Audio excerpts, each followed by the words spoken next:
नमस्कार, मी सौरभ कोरटकर. TV9 मराठीमध्ये आपल्या सगळ्यांचं स्वागत. आता आपण बघूयात सुपरफास्ट 50 बातम्यांचा आढावा. नागपूरच्या चिखलापार भागाच्या पूर नुकसानीची माजी आमदार राजू पारवेंकडून पाहणी. नुकसानीचे पंचनामे करण्याच्या राजू पारवेंच्या अधिकाऱ्यांना सूचना. माजी मंत्री राजेंद्र पाटील यड्रावकर यांच्याकडून इचलकरंजीतील शिरोळमध्ये पूरग्रस्त भागाची पाहणी. शिरोळ तालुक्याला महापुराचा मोठा फटका बसल्यावर पूरग्रस्त नागरिकांशी साधला संवाद. नागपुरातील अंबाझरी तलाव परिसरात पोलीस तैनात. TV9 मराठीच्या बातमीचा इम्पॅक्ट. तलाव परिसरात तरुण स्टंटबाजी करत असल्याची बातमी प्रसिद्ध करण्यात आल्यानंतर पोलीस आणि सुरक्षा कर्मचारी तैनात. खडकवासला धरणातून पाण्याचा विसर्ग सुरू. मुठा नदीपात्रात 25,000 क्युसेक पाण्याचा विसर्ग सुरू. विडे पूल पाण्याखाली गेल्यामुळे महापालिका आणि पोलीस कर्मचारी तैनात. पुणे शहरात स्वच्छता मोहीम. रविवारी 64 टन गाळ उपसला. स्वयंसेवी संस्थांच्या वतीनं शहरात विशेष स्वच्छता अभियान.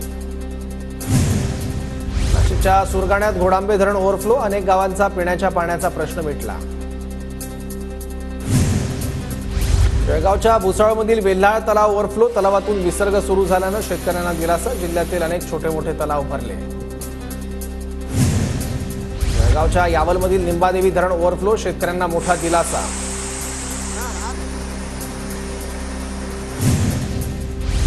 अमरावती जिल्ह्यातील चिखलदरा पर्यटन स्थळाचं सौंदर्य फुललं. चिखलदऱ्यावर दाट धुक्याची चादर. पर्यटकांची रीघ. हतनूर धरणाचे 14 दरवाजे उघडले. धरणाच्या पाणलोट क्षेत्रात पाण्याची आवक वाढल्यानं दरवाजे उघडले. तापी नदीत 38,846 क्युसेकनं पाण्याचा विसर्ग. गोंदियातील सडक अर्जुनी मोरगाव अर्जुनी तालुक्यातील नवेगाव बांध तलाव ओव्हरफ्लो. पुलावरून पाणी जात असल्यामुळे नागरिकांनी सतर्क राहण्याचं आवाहन. जळगावच्या मुक्ताईनगर तालुक्यात जोरदार पाऊस. शेती पिकांना जीवदान. बळीराजा सुखावला. दुबार पेरणीच्या संकटातून शेतकऱ्यांना दिलासा. भंडाऱ्यात कालच्या मुसळधार पावसानंतर आज साहित्य वाचवण्याची नागरिकांची धडपड. व्यावसायिकांसह गृहोपयोगी साहित्याचं लाखोंचं नुकसान.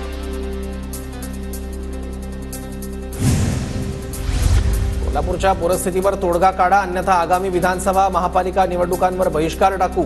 जाधववाडीतील इंद्रजित कॉलनीतील स्थानिकांची भूमिका. कोल्हापूरच्या शिरोळमध्ये पंचगंगेच्या पाणी पातळीत 1 फुटाने वाढ. इचलकरंजीमधील 1,700 नागरिकांचं स्थलांतर. तर पुरामुळे काही गावांचा संपर्क तुटल्याचीही माहिती. कृष्णा आणि पंचगंगा नदीच्या संगमावर बेटाचं स्वरूप. दोन्ही नद्यांच्या संगमावर मंदिरं, घरं पूर्ण पाण्याखाली. 3 ते 3,500 नागरिकांचं स्थलांतर. सांगलीच्या शिराळा तालुक्यातील चांदोली धरण परिसरामध्ये जोरदार पाऊस. पिकं पाण्याखाली असल्यामुळे पिकं कुजू लागली. वाशिम जिल्ह्यातील सोनल प्रकल्प 100% भरून ओव्हरफ्लो. प्रकल्पाच्या भिंतीवर झाडं-झुडपं वाढल्यानं भिंतीला तडा जाण्याचा धोका. परिसरात भीतीचं वातावरण. वाशिम जिल्ह्यातील अडाण नदी क्षेत्रात मागील 5-6 दिवसांपासून जोरदार पाऊस. अडाण धरण 65.1% भरलं. धरणाचे 5 दरवाजे 20 सेंटीमीटरने उघडले. नंदुरबारच्या नवापूरमध्ये अतिवृष्टीमुळे नुकसान झालेल्या कुटुंबांना मदत. सुमाणिक परिवाराकडून 350 किराण्यांच्या किटचं वाटप करण्यात आलं. टोमॅटोच्या बाजारभावात 50% घट. 70 रुपयांचा टोमॅटो 30 ते 35 रुपयांवर. सर्वसामान्य नागरिकांना दिलासा तर शेतकऱ्यांमध्ये नाराजी. आवक वाढल्यानं पुण्यातील बाजार समितीत पालेभाज्या स्वस्त. पावसानं विश्रांती घेतल्यानंतर पालेभाज्यांची आवक पूर्वपदावर येण्यास सुरुवात. 1 रुपया पीक विमा योजनेतून मिरची पपई पिकाला वगळलं. नंदुरबारमधील मुख्य पीकच वगळल्यानं शेतकऱ्यांचं नुकसान होणार. मिरची पपईला विम्यात समाविष्ट करण्याची मागणी. परभणीच्या पालम तालुक्यातील तांदूळवाडी प्रकल्पातून शेतकऱ्यांना बोगस पद्धतीनं पाणी वाटप. संतप्त शेतकऱ्यांचं जलसमाधी आंदोलन. वाशिमच्या वनोजा इथल्या शेतकऱ्यांचा जिल्हाधिकारी कार्यालयावर धडक मोर्चा. पीक विमा कंपनीने नुकसान होऊ नये, नुकसान भरपाई न दिल्यानं शेतकरी आक्रमक. नाशिकच्या मनमाडमध्ये 5 दिवसांनी कांदा लिलाव पूर्व. जुन्याच पद्धतीनं लेवी कपात करणार. व्यापारी हमाल मापारीच्या बैठकीत निर्णय. लासलगाव बाजार समितीत माथाडी कामगारांचा काम बंद आंदोलनाचा इशारा. व्यापारी आणि कामगारांमध्ये लेवी तसंच मजुरीच्या प्रश्नावरून वाद सुरू.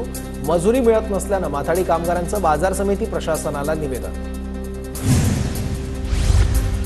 चिपळूणमध्ये काही दिवसांपूर्वी कोसळलेल्या उड्डाणपुलानंतर नव्यानं उड्डाणपुलाचं काम सुरू, मात्र काम संथ गतीनं सुरू. वाहतूक कोंडीसोबतच अपघाताच्या घटना वाढल्यानं स्थानिकांची डोकेदुखी वाढली. खचलेला लवासा रस्ता तातडीनं दुरुस्त करावा, मुळशी तालुक्यातील राष्ट्रवादी शरद पवार गटाचं सार्वजनिक बांधकाम विभागाला पत्र. वर्ध्याच्या इतवारा बाजार परिसरात घरकुलांच्या इमारतीची दुरावस्था, इमारतीच्या एका भागाचा जिना खचला, सुदैवानं कुठलीही जीवितहानी नाही. नांदेडमध्ये रस्त्याच्या मागणीसाठी बेशरमाची झाडं लावत निषेध आंदोलन, शाळकरी विद्यार्थीही रस्त्यावर. आमदारकीची शपथ घेतल्यानंतर पंकजा मुंडे भगवान भक्तिगडावर, समर्थकांकडून पंकजा मुंडेंचं जंगी स्वागत, केक कापत आनंदोत्सव साजरा. पंकजा मुंडेंची पेढे तुला करण्यात आली. सोलापुरात बच्चू कडूंचे भावी मुख्यमंत्री आशयाचे बॅनर झळकले. बच्चू कडूंच्या दौऱ्याच्या पार्श्वभूमीवर 7 रस्ता परिसरात पदाधिकाऱ्यांची बॅनरबाजी.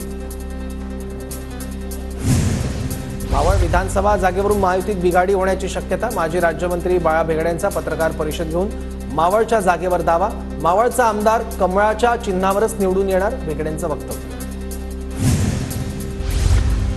पुणे शहरातील 8ही मतदारसंघात मनसे उमेदवार उभे करणार, मनसे सरचिटणीस किशोर शिंदे यांची माहिती. कोथरूड विधानसभा मतदारसंघात किशोर शिंदे इच्छुक. नागपुरातील 5 विधानसभांवर ठाकरे गटाचा दावा, शहरातील पूर्व आणि दक्षिण नागपूर मतदारसंघाची मागणी. जिल्हा प्रमुख किशोर कुमेरिया यांच्याकडून जागांची मागणी. बुलढाण्याच्या मेहकरमध्ये रविकांत तुपकरांचा भव्य मोर्चा, शेतकऱ्यांच्या विविध प्रश्नांवरून तुपकर आक्रमक, हजारो शेतकरी मोर्चात सहभागी. शिर्डीमध्ये विखे पाटलांविरोधात ठाकरे गट आक्रमक, दुग्ध विकास मंत्री राधाकृष्ण विखे पाटलांच्या पुतळ्याला दुग्धाभिषेक घालत निषेध, दुधाला 40 रुपये भाव देण्याची मागणी.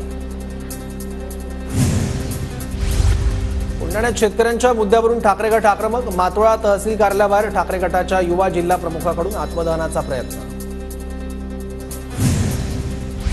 सोलापूरच्या मोहोळमधील अप्पर तहसील कार्यालयावरून वाद, सर्वपक्षीय नेत्यांचा, आमदार यशवंत माने आणि माजी आमदार राजन पाटलांना विरोध.